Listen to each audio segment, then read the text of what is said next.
Inner Voice, a heartfelt chat with Dr. Foojan.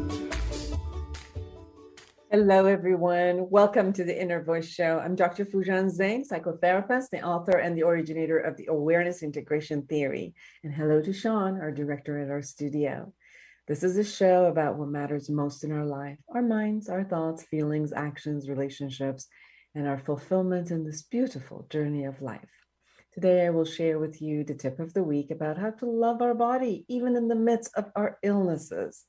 And I chat with Dominique Brightmon, an award-winning speaker and a certified member with the John Maxwell team. He's the best-selling author of Going North, Tips and Techniques to Advance Yourself.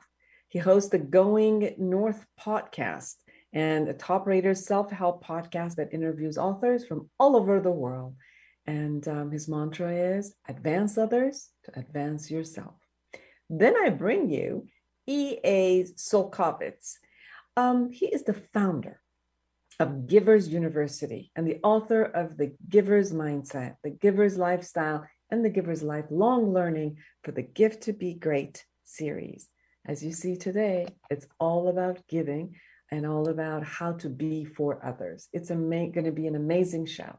Please subscribe to my YouTube channel and podcast. I love to hear from you. So connect with me in any of the social medias that you have through Dr. Foojan Zeine. And I love to hear from you through my podcast and website, foojanzeine.com. But here first is the tip of the week.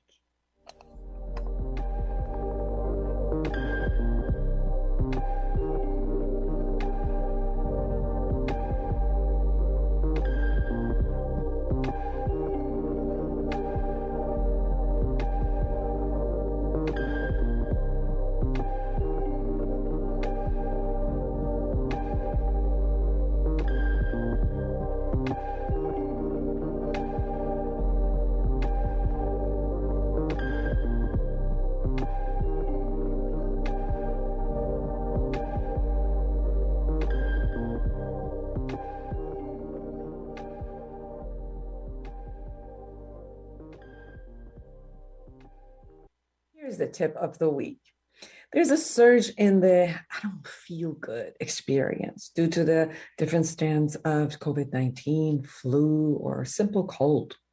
People react differently to being sick, having to cancel their plans or work.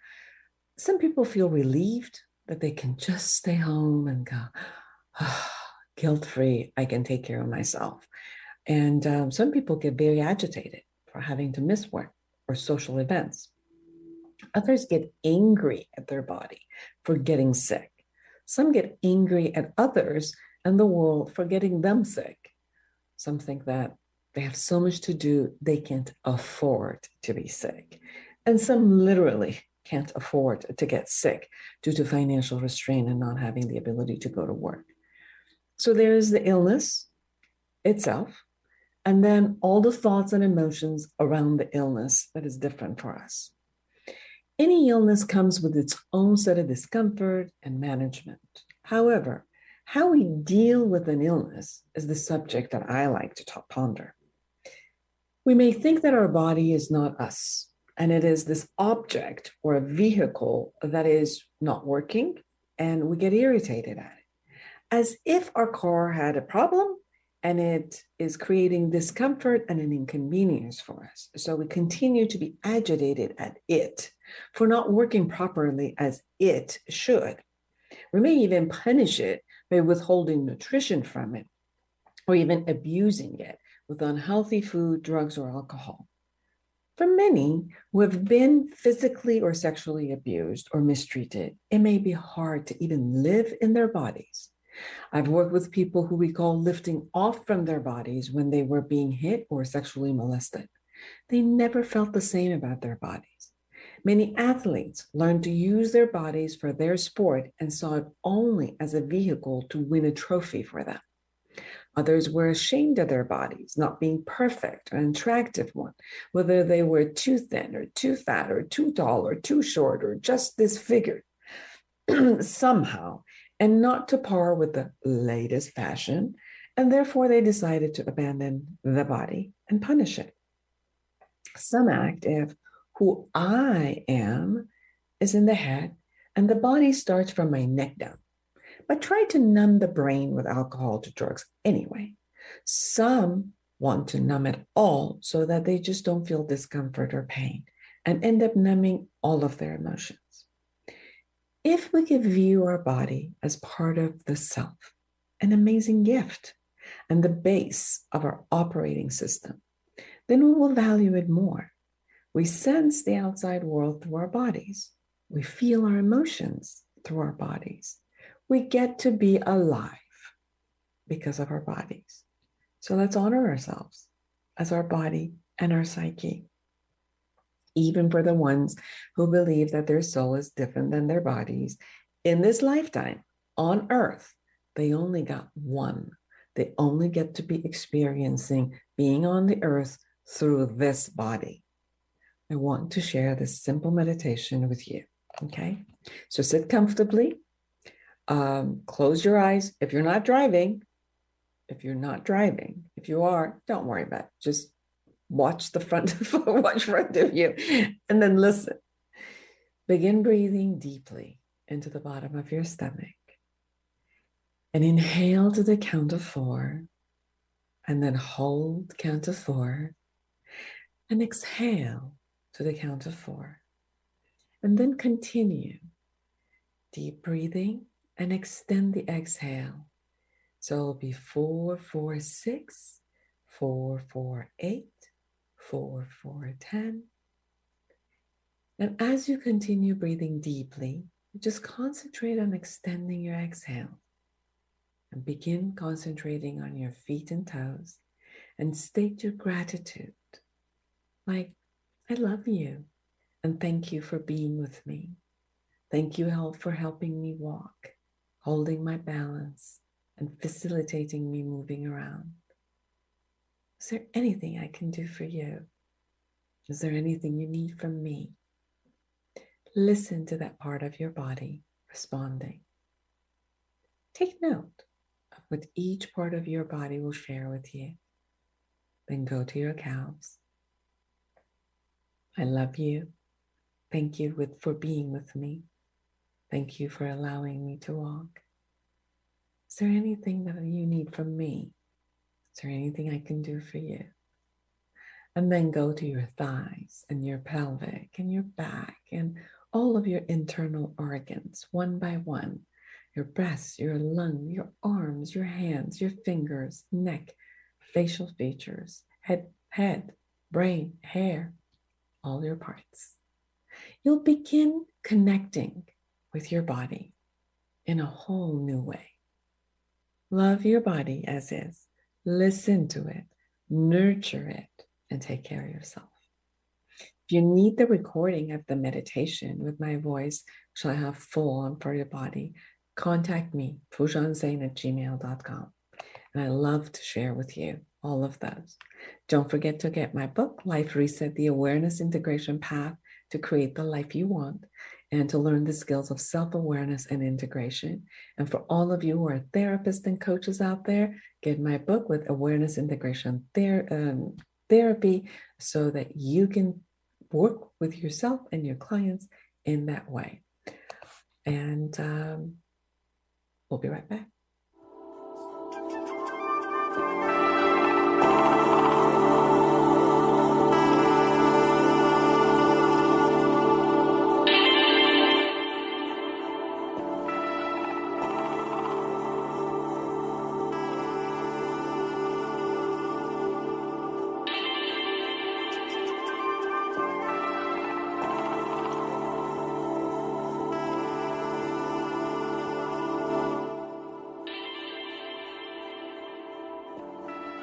Well, welcome back, everyone. I'm Dr. Foojan Zeine, and I'm excited to be with Dominique Brightmon today.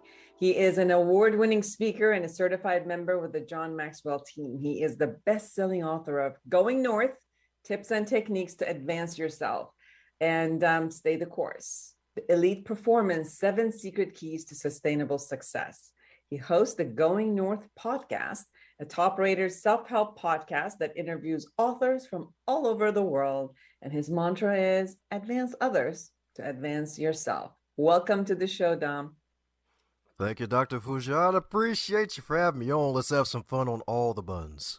Absolutely. Now, you talk about a lot of awareness in your book. You talk about the mental awareness, the time awareness, influence awareness, and much more. And I would love to go through some of those with you in our show. Well, sure thing. So anyone you want to start with? Mental one, it really helps. Oh, yeah. That's actually why it's the first one, actually, funny enough. Because the thing is, like, mental health is definitely important. It's like brain care is the main care, to be honest, because if your mind is right, everything else flows a lot easier. Now, notice I say flows a lot easier. Not saying life is going to be perfect. It's not perfect for anybody or easy. But the thing is, mental awareness is really all about making sure that you keep your mind fresh and keeping basically what in front of you, make sure that it matters. So listening to great things that'll inspire you, lift you up, that'll truly inform you, like those listening to the show right now. Fabulous work. If you subscribe to Dr. Foojan's YouTube channel, another great opportunity for the visual stimulation of the mind, because the thing is, I actually even learned this after publishing the book, that the eyes are actually the only exterior piece of our actual brain, because it takes in so much light. And that's even more reason why we have to be careful of what we put in front of our eyes. And that's another reason why a lot of important logos out there for these big brands that we all know of, like the Nikes, the McDonald's, like usually see the logo, you automatically have an idea of what that company is and what they produce. So making sure that brain care is the main care, and making sure that you do things that'll help you to keep your mind healthy indeed. Heck, even in the book itself mentions doing at least one new thing a day, so that way you can keep your mind fresh as well, whether it's taking a different route to work, reading a new book, heck, even reading a different type of book. I know with me personally, 95% of what I read is nonfiction, and journeying off into a wonderful novel, heck, even a wonderful novel that could even possibly bring you to tears, is a great way to get yourself out there, because no matter how good nonfiction books are, sometimes you need a great story written by a great author to really bring out the emotions out of you, especially when they hide some great, wonderful gems in their books. Absolutely. You're very accurate about the mental and the brain health, because that's the pretty much the one and only organ that makes a lot of the decisions. So the more that we create health on that round, then it leads itself to our decision makings and our creations and results. You also talk about time awareness. Obviously, having everything happens in the present moment, but there's also the aspect of how do we utilize our time. So share with us what you mean by time awareness. Oh, my plum-pleasing pleasure indeed. So for time awareness, another reason why I call it time awareness, because time management is a fallacy. We all have the same amount of time every week, every day, like 168 hours in a week, 7 days a week, 24 hours in a day. Like, hey, we all get the same amount of time. It just depends on what you do with that time that you're allowed to be given. Heck, even wonderful thing that was even brought to my attention over the years, the fact that, hey, even though tomorrow's not promised, today is also not promised. So making sure that you try to live with intentionality and manage your attention as well, because the thing is, where your attention goes, that's where your time goes. In this present moment, like, am I fully in the conversation with Dr. Foojan? Is the person listening right now, are they doing laundry while listening to this wonderful program? Are they really doing other things? Are they in the gym? Like, hey, like making the most out of their time, but also getting some great content while they're on the move. And just taking advantage of the sand in this hourglass of life that we each and all have. So time awareness is being aware that we have time, but also making sure we dedicate our attention to doing the things that truly matters, and heck, even being intentional of living a life by design as opposed to a life by default. I like what you said, because I think there is definitely a distinction of when is it and how is it that we actually do need to pay full attention, be in the zone, and bring all of our 100% attention to a conversation or to a state of being or something, a task that we're doing. And then there are tasks that we could do on an automatic basis and kind of like start it and let the rest of the body handle it while you pay attention to something else. And many times what we can take advantage of some of those times where our bodies can just do the automatic, and utilize those times in the best benefit, as you talked about. Then you talk about influence awareness. Share a little bit about that. Ah, yes. Funny enough, influence awareness can actually even tie in with the mental awareness as well, because what we surround ourselves with eventually comes out of us. Like what we listen to is what we eventually become. A funny example I always like to bring up is the fact that back in 2012, where a friend turned me on to these crazy guys on YouTube called the Hodge Twins, where they would speak in this Southern accent. And just listening to them for like a video a day from them, eventually their southern accent came right out of me. And I'm from Baltimore, Maryland. I even got the doctor laughing because it's true. That's exactly what happens with somebody, and I pick up their accent. You're absolutely right. Yeah, exactly. So just making sure whatever we expose ourselves to, especially when it comes to the people around us too, like making sure the classic saying, show me your five friends and I'll show you your future. Like, hey, even another example of personal life. As I was growing up in high school, my maximum weight was like a good 222, 30. It was a little bit of a fat kid, but my friends were skinny. And I eventually became skinny towards the end of my high school tenure and kept that up through college and even parts of early adulthood. But come time in the middle of the 20s, had different friends who were a little bit more on the heavyweight side of the game, and I gained some weight. Now, granted, it wasn't all of their fault, too. I decided to have that donut that day. I decided to have the cream and the sugar and the coffee that morning. I still made the decision, but when your friends change, it's so true. You get to see it visually in your own life, especially when you focus on living your life by design and being intentional about your living. And now I'm on the path to where it's like, hey, got to get myself skinny again and making sure that I put myself back on the right path with better habits. As you say this story, I remember a guest that I had. He was one of the highest level dentists in New York.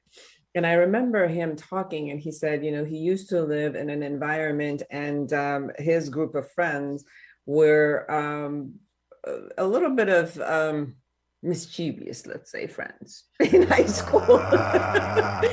And he said, he says, I was getting into that mischievous things too. And then my father saw that and started taking me in the afternoons after the school to a whole different environment, put me at tennis classes and put me in different classes. And he said, today, the difference that made was that all of my friends at this point, they're either dead or in jail, the ones that were becoming mischievous. And that changed the course of my life, where I hung around with people who wanted to strive and move forward and, get themselves better instead of getting themselves into jail. So that just brought me to the conversation of what I had also heard from him and many other people. And that, yes, peer influence, especially in younger years, are the most important factor to us. Our whole world is our peers. So obviously, if we have a group beside us who are shifting us into a place of, living the environment of higher advancement in however they think the higher advancement is, then it shakes us and takes us to that place by itself. So awesome. Now, the next one is connection awareness. Share about that. You look like you're listening to the music. You've got the rhythm as you're talking to me.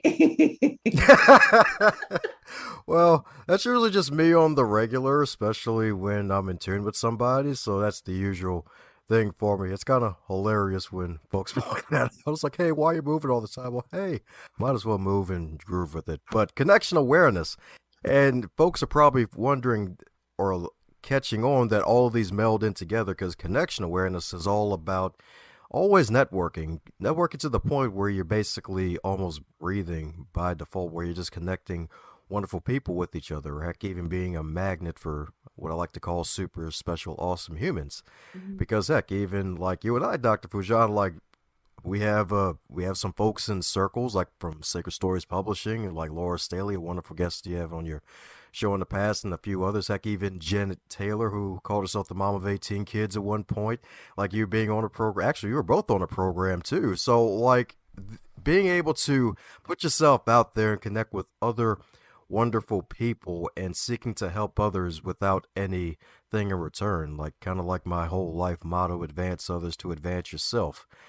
Drilling down to a quote from the late great Zig Ziglar, where he says, if you help enough other people in life get what you want, you'll eventually get what you want. And people want peace of mind. People want their problems solved, and networking is a way to do that. And if you build relationships with people, and they don't have to be your closest friends, sometimes your biggest opportunities come from quote unquote weak ties. Like opportunities just come from out of nowhere. Sometimes strangers can be the new family at times because they may have a listening ear, as opposed to family where they may see you where you were 10 years ago doing a whole 10-year challenge like Facebook.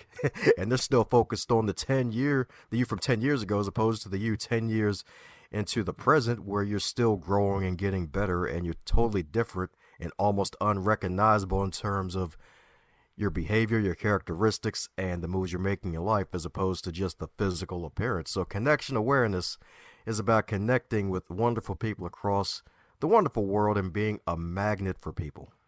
Yes. And then you also talk about habit awareness, which everything that we're talking about, everyone, it goes into the keys to being an elite performer. And so he has explained all of these in the book to show you how to become an elite performer. So share with us about habit awareness. Ah, yes, habit awareness. That's right. That's right. Have good habits or you'll have rabbits. That's right. Because bad habits tend to multiply a lot quicker. Gotta love a corny joke. Always gotta drop those at least once. But habit awareness, the thumb to put it all together like peanut butter and jelly.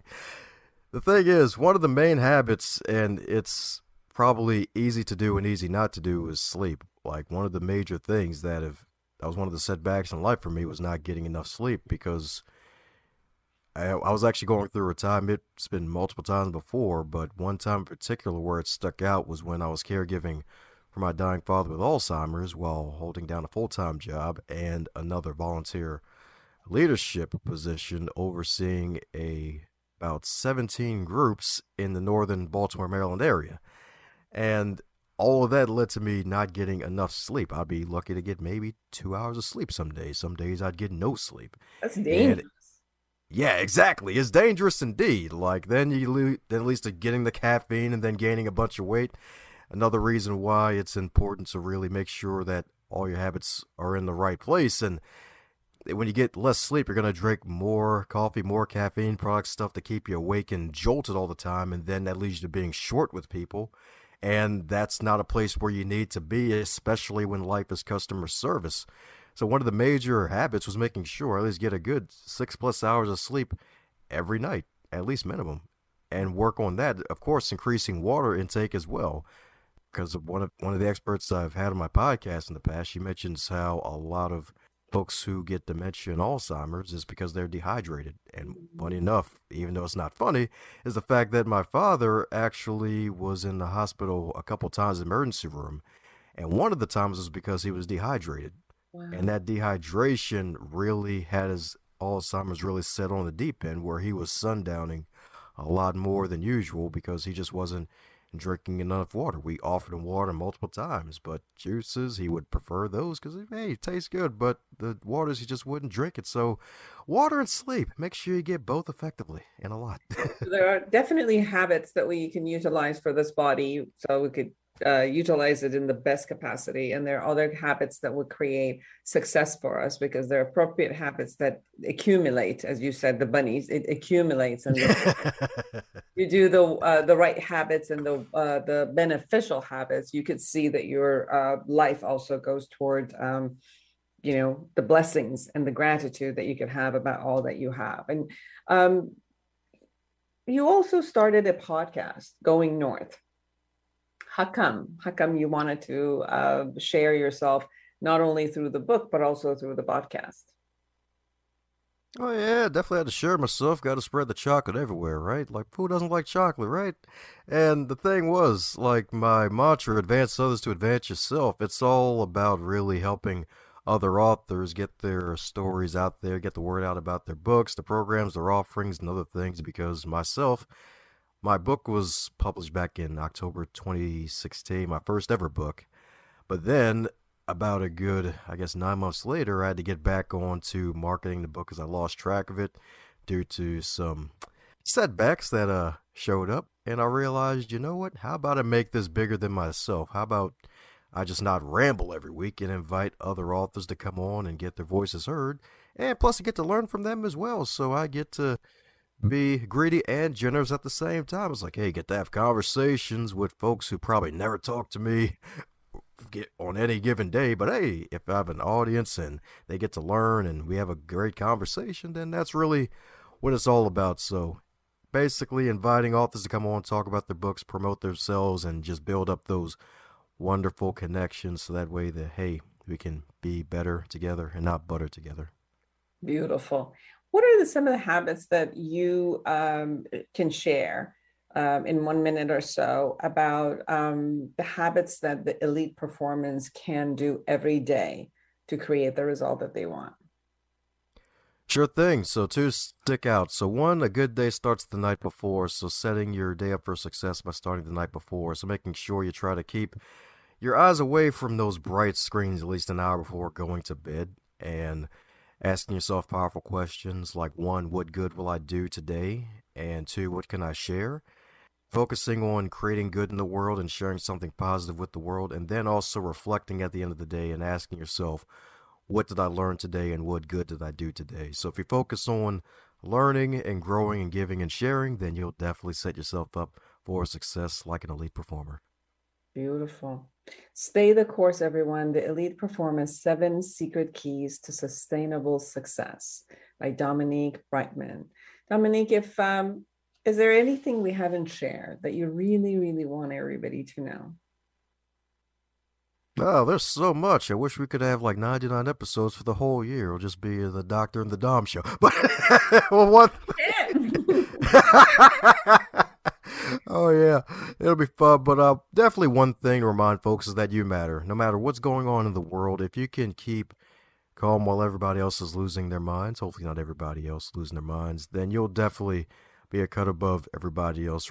So always tell yourself, look in the mirror, tell yourself that you matter no matter what the circumstances. You have value. If you're alive, living, and breathing, you have value, you matter, and never forget that you truly matter.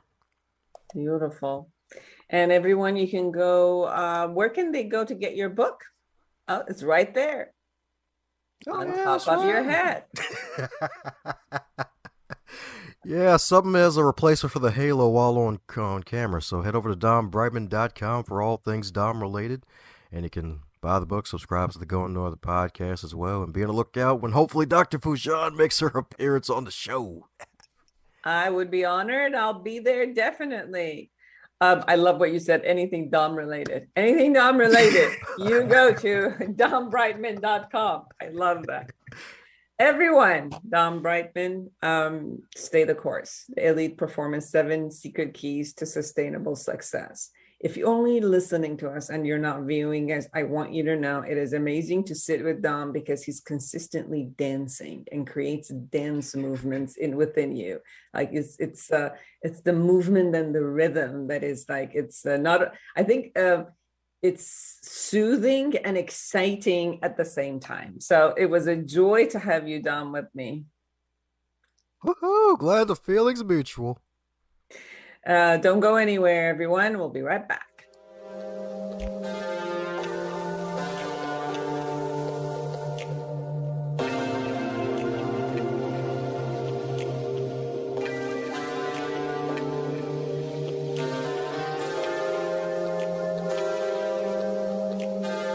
Welcome back, everyone. I'm Dr. Foojan Zeine, and I have E.A. Csolkovits with me. He is the founder of Givers University, author of The Giver's Mindset, The Giver's Lifestyle, and The Giver's Lifelong Learning for the Gift to Be Great series.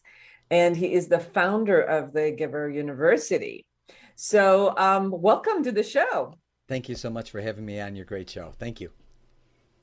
I love the first thing that caught my eyes was Giver University. So, first of all, the couple of things I'm just going to throw out there. The distinction and definition of giver, like versus taker, and then why a university. Excellent. Thank you. First of all, I want to say to all your listeners, we love everybody. I say it emphatically. We love everybody.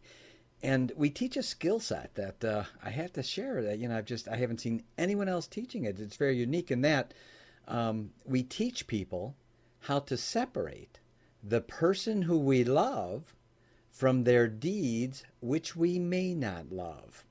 And with that distinction, we call it discernment, and then we actually help people. So when we use the term giver, we're not labeling people. We don't label people. What we're doing is we're labeling their deeds, giver deeds. And when we say taker, we're not labeling a person, that human is a taker. We're labeling taker deeds. And we actually even do this by checklist. So we actually, because, when we say, we actually did a quiz some time ago, and are you a giver or taker? And no one would take it because no one wanted to find out. and so we thought, well, we got to relook at this. This is a sort of a different way of keeping track here. And it has a morality. It really does. Like if you're a taker, it's bad, and if it's right, it's really good, yeah. And everyone, wants to think, they're good people, deep down kind of thing. So we got into the details, and I see so many broad, innocuous swaths of information that say things, but we wanted to get into the actual detail, very granular. How do you discern? I mean, how do you know? It's like I was talking with a gentleman a few interviews ago, and he said, boy, this is really great stuff, and I read this book, and it said I got to have 5 good people around me. And I said, you're right, you do. One question, which 5? And he stared at me with his blank look. I said, you see my point? I said, the information's accurate. I said, but how do we discern and what do we do? So we teach how to actually look, what to actually look for, what deeds to observe, what are they doing by virtue of actual checklists. Look at these things. And if they're doing these things, then you can decide, should I bring them in closer into what we call a giver community, bring them closer into your life?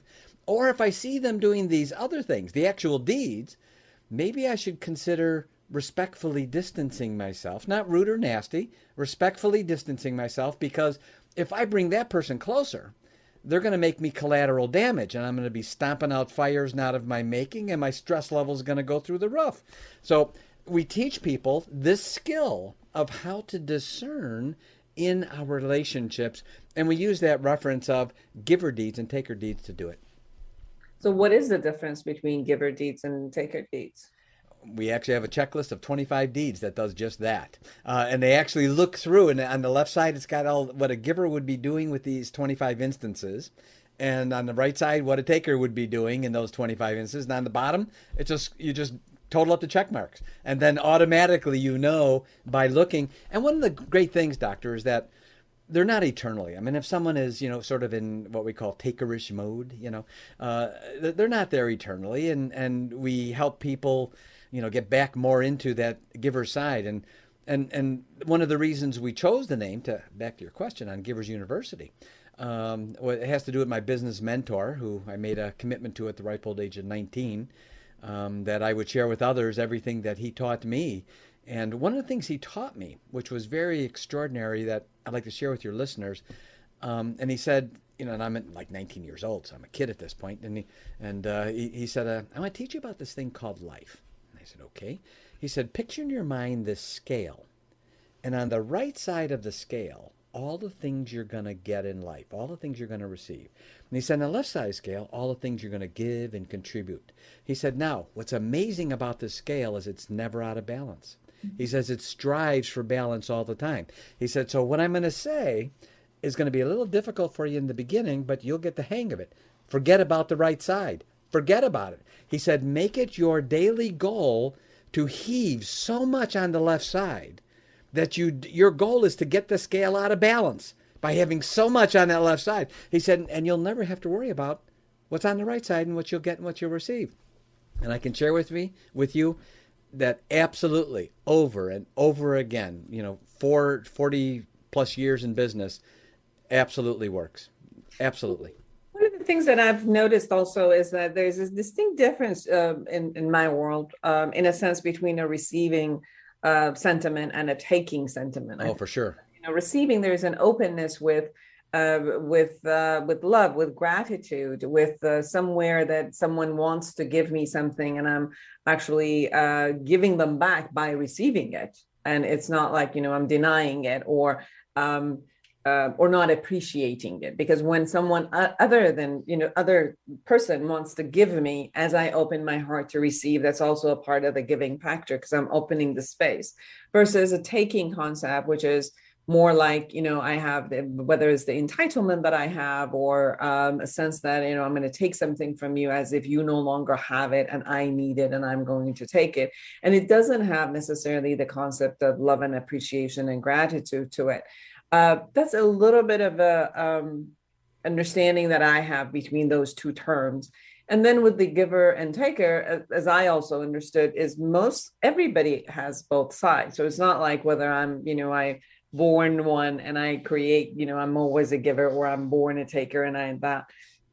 Like you said, there are actual behaviors, sentiments, ways of thinking that could be both. And then what I hear from you is, you're saying we do have all of it. It's just, as you heard it from your mentor, can I put my focus and attention on giving of myself and being out there and loving and holding the space for others and thinking of others. And that's how I promote this other side of me, which would appear to be off balance a bit. Yeah, I agree, and well stated. As a matter of fact, very pointed. It had a lot of its intention. When we go into a scenario, and we're all a work in progress. We all are, and our lives are self-fulfilling prophecies. And but they have a gauge where we can not only self-assess, because with all of this, there's a self-assessment part that's built in. And I say, I'm looking at this list of 25. I say, oh, number 13. I fell off the rails on that one. I need to get back on the rails. So there's a self-assessment part that, we constantly are working on, but there's a way to do it. See, there is a way to self-assess. And the same thing when we're being not judgmental, but discerning and observing what other people are doing, not what they're saying, but what they're doing. Because one of the things we like to say in Givers University is your talk talks and your walk talks, but your walk talks louder than your talk talks. And by the way, I practiced that right before I said it, so that was. I say it 3 times. So. Yeah. And I'm not going to say that with peanut butter in my mouth and crackers. So and so we teach, and I'm excited about being able to do that. And what we've done most recently is began to discern giver communities with taker communities. And what's the difference between those two? And, you hear the word today. People say, well, join my community, be a part of my community. And they invite you in. And 2 hours later, they're trying to sell you everything under the sun. And that's not a community. That's a customer list, right? And why do the bait and switch on me? Just call it what it is. And then I'll decide, yes, I'm interested in your products. I'll learn about them, et cetera. But don't call it a community and then bait and switch. For your listeners, interesting, I could use an example. The word community it's taken on a new meaning, and I could use as the example the word diet. Years ago, spelled D-I-E-T, when you went to a meeting with 2 or 3 people, you went to a diet. The meeting was called a diet. Then later on, years later, spelled the same way, if I received an allowance or a stipend, my weekly allowance or monthly allowance would be called a diet. I received a diet, right? Then as I was growing up, the word diet meant eating habits. It was the way I ate, right? And now you say diet and it means weight loss. Always spelled the same way, D-I-E-T, totally different meanings over the years. And we've seen, in my opinion, doctor, this emergence of so-called communities, or what I call taker communities, that are not really communities and not really, so the definition that I could give with your listeners of a taker community is, a taker community is designed with the intention to get something from you, to earn money off of you, and the whole intention from the very beginning is with that intention. A giver's community is exactly the opposite. My business mentor came to me with that amazing contest, if I can share it with you, because it's a very thought-provoking contest as well. I'd worked my way up in being a partner with him, and we were splitting everything 50-50. And he had diabetes, and the worst way. It took his life early, decades ago, as a matter of fact. But one day he came up to me and he said, "E.A., I'd like to have us compete." And he had that look in his eye. I knew that glimmer. I knew that, I thought, oh boy, this is going to be really interesting. And he said, I said, "You'd like to have us compete?" And he says, "Yes, this is what I propose. I propose that we compete each year to see who can make the other one more money. And whoever loses, the loser has to buy the winner anything they want." I said, wait. Okay, before I agree to this, I have to make sure I understand what you just proposed. All right, what you're saying, Sam, his name was Sam Robbins, and God bless him. I still think he's looking over my shoulder, making sure I'm fulfilling my vow and commitment to him. But I said, "Okay, Sam, what you're saying is, all right, we're going to compete each year, and if you make me more money than I made you, I lose, you win. Because you made me more money, you get to ask me anything that you want, and I have to buy it for you." And he said, "Yes." And I said, "Okay, now the other side of the coin's true, right? Also, if I make you more money, I get to ask for anything I want, and you have to buy it." He said, "Yes." Well, doctor, the first year, he beat me so bad, it wasn't even funny. It was brutal. And I paid cash for a house for him in Florida. And I couldn't be mad. I had the money. He had made me more money than I made him. I thought, man, I got to get smart because this is going to get brutal if I don't figure this out. And the next year I won, and he bought me a plane. That's when I became a commercial pilot. The next year he bought me a limousine. The next year he bought me a second plane, and then we started carrying it forward. And doctor, that's when it hit me. What he had really done, because of his diabetes, and because, he was, 3 decades my senior, he knew he wasn't going to be able to keep up.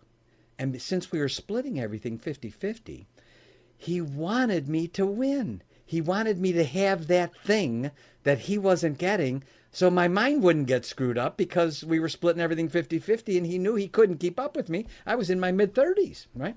So I thought, man, what kind of man comes up with that? Mm-hmm. What kind of man can play that forward in his mind, think of what might happen, craft something like that, and come to me with that? And I love him today more than ever, even though he's decades gone. And what an amazing man. I was blessed to have him as a mentor. But we call that, it became one of the cornerstones in Givers University. We call that the Givers Contest Intention. Mm-hmm. And doctor, that's what sets a giver community dramatically apart from a taker community. It's our intention. We call it the Givers Contest Intention. And that means we share with people how they can build their own. We want them to build their own. There was a book out years ago, still out today. It's called Think and Grow Rich by Napoleon Hill. I'm sure many of your listeners are familiar with it. Yes. And Napoleon does a masterful job of talking about the mastermind principle, right? And of course, at that time, when the book was written, it was very novel, something very breaking, kind of thing, the latest thing. But he never really gets into how do you do it. And I saw in my lifetime a lot of mastermind groups that came together and, a group of people. But then within 2 or 3 months, they just sort of dissipate. They just sort of go their own way. And I realized that there was really a need here because we need to surround ourselves with the right kind of people, but no one's teaching us how do we do it. Once, discernment's a part of it, but then also how do we put that group around us in our life so that we're not stomping out fires and all these things. So that became what we call the Givers Junto. And can I give some examples of some different juntos in the past with other people and how they've worked, even historically? Please, I just got goosebump when you shared about that experience, because I think that the intention of and seeing how much you can be for others in a way that it comes back regardless. So you have a system that the system is already thinking about the bigger game and is thinking about a bigger success game than yourself. So it's this expansion that you're already envisioning, and you're envisioning not only you getting on top and winning it all, but you're envisioning a whole community together going forward. And that's the beauty of what I'm hearing from you. Thank you. And An example would be, one of them is called the Giver's Junto. We use the term junto instead of community, which still means a junto basically is a group of people getting together for a common purpose. That's a junto, right?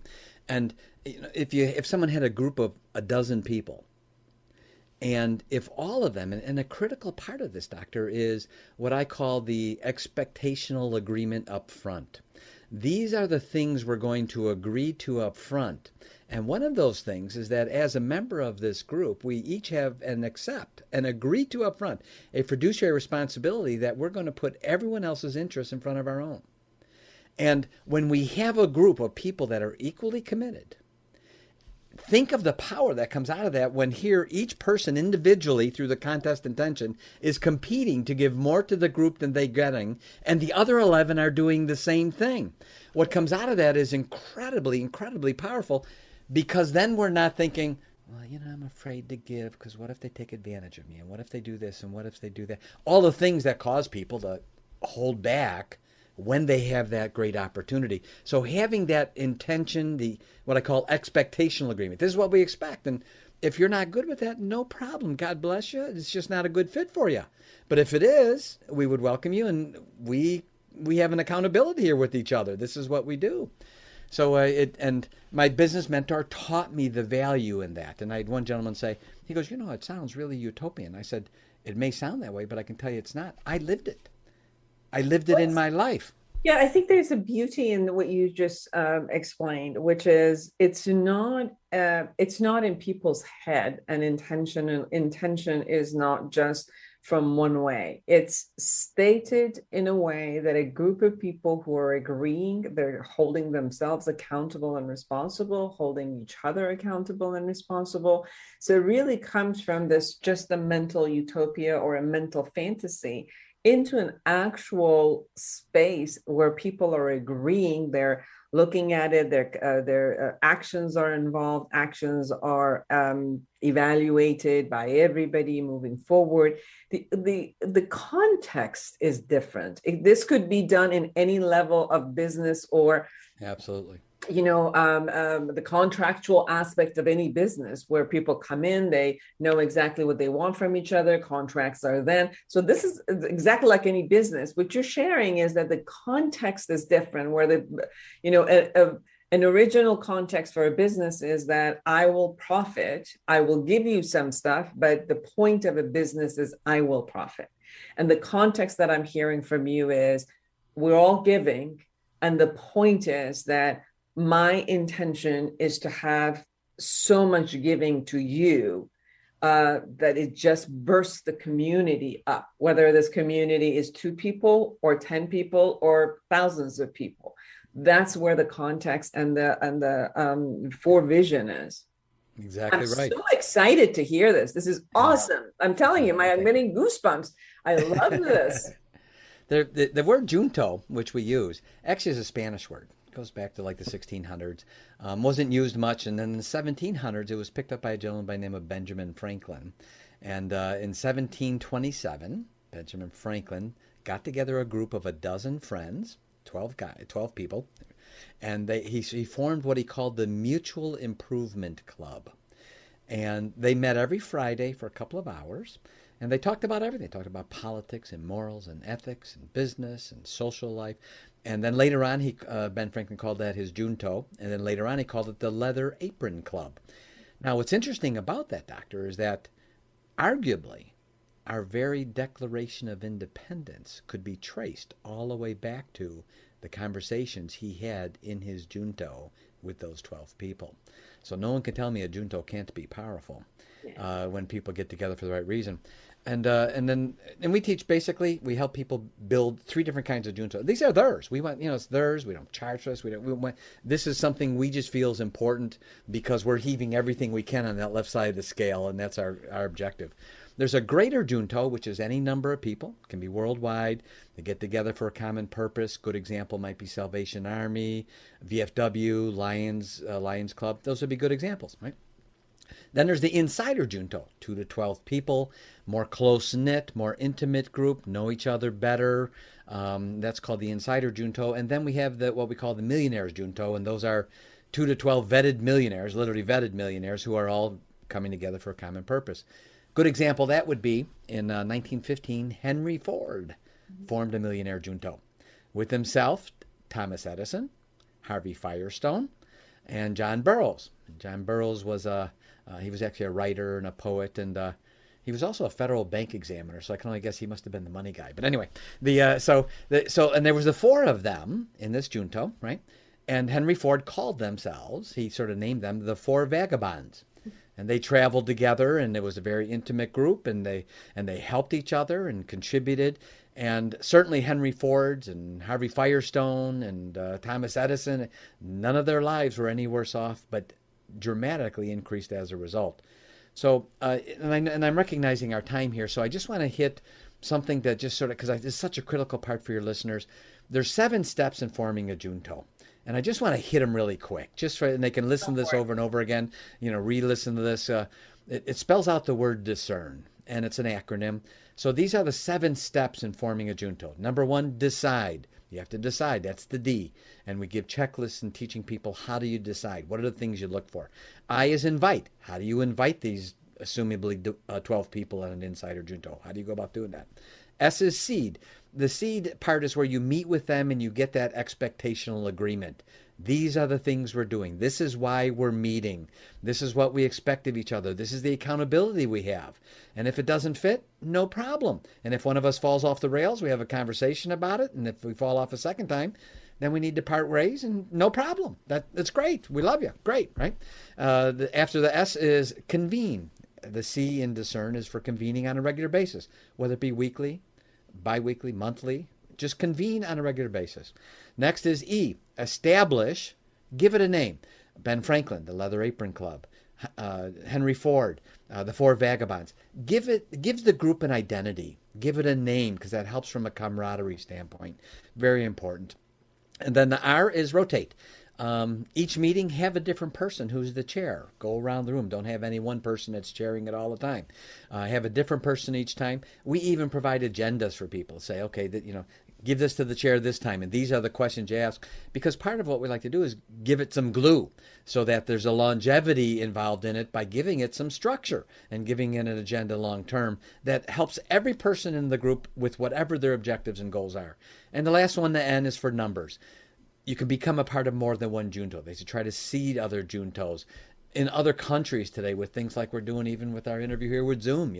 It's so easy to be able to do these things worldwide and probably intergalactically future. But for right now, who knows? But we're able to become a part of multiple juntos as a part. So we're very strong advocates for mentoring. We're very strong advocates for forming the right kind of community around you, and teaching people how to discern in their relationships so they can be so much more happy and so much more productive in their lives. And so, and as I hear you, I'm assuming that this is not only around business ideas. So people, for sure. Yeah, people can get together and say, we all are committed to eradicate poverty, let's say, around the world. So then they can come up with ideas in different aspects, and they can have their numbers on how many countries they do, or they can, talk about ideas and then see. I mean, obviously, any of these ideas would still take, finances and this and that. But some of it, like the first group you were talking about, is how much can I get you richer? Another one is how can I also, as I hear you, take this concept and open, like this, when you talked about Salvation Army, to take it into a whole different aspect of community given. So anybody could really come into this concept of what you said at the beginning, to pay it forward and connect with everybody else who have the same ideas, and really play bigger than they could do at any point on their own, because they're focusing on getting each other higher and higher on that scale. I love it. I love this idea. I think it's wonderful. Thank you. Thank you for coming and sharing it with us. Everyone, E.A., Csolkovits, please go to the Giver Minds, the Givers University. How do they find you? Yep, they would actually. And by the way, side note, the Givers Juntos can be used for any aspect of business, personal, social, They can have social juntos. They can have family juntos. I mean, there's no aspect that is not going to benefit them to be discerning in who they have around them, and have that competition going of who can contribute more. They simply go to giversuniversity.com. Just that simple. And if they sign up for a newsletter, we give them the 25 checklist I mentioned. They get that literally within 2 hours after. We want them to download it, use it, print off the checklist, use it in your discerning, in business, use it with the people you're associating with, even with family members, and in social life. We love all of them, but be discerning as to who you pull in close and build your junto with. Beautiful. Last word of wisdom in a minute. Anything we haven't said and you really want everybody to know? The 3 things my business mentor taught me to say 4 decades ago to myself, and he got me to say it to myself every day of my life. And as fortunes came and went and came and went and came and went in my life, I always said these 3 things to myself every day, and I share them with your listeners. I will never give up. I will keep rising up, and I will always overcome. Beautiful. Thank you so much for taking the time and being on our show. Thank you for having me, Doctor. And for everyone who's out there, create an amazing life for yourself and everyone around you. Until next week, bye-bye.